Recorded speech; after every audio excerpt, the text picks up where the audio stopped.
નમસ્કાર મિત્રો, અમારા વિડીયોમાં તમારું સ્વાગત છે। મિત્રો, એક નવી અપડેટ સામે આવી છે કે માયરા સોયાએ ફાંસો ખાધો છે।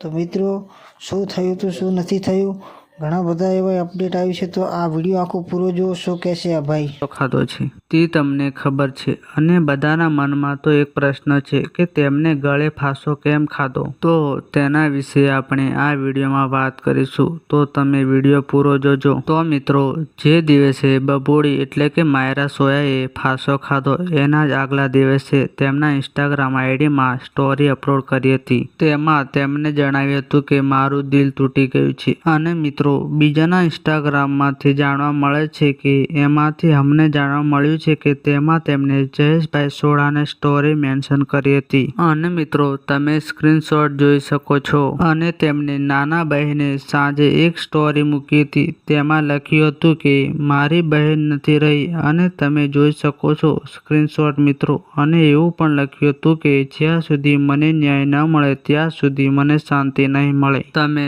ફોટો પણ જોઈ શકો છો।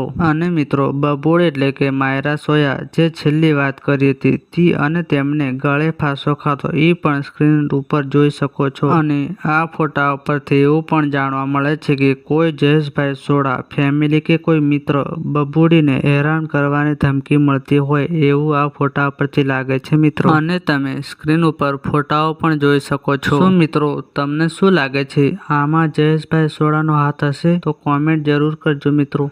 અને મિત્રો, તમે અમારી ચેનલમાં પહેલી વાર આવ્યા હોય તો અમારી ચેનલને સબસ્ક્રાઈબ કરી લેજો મિત્રો।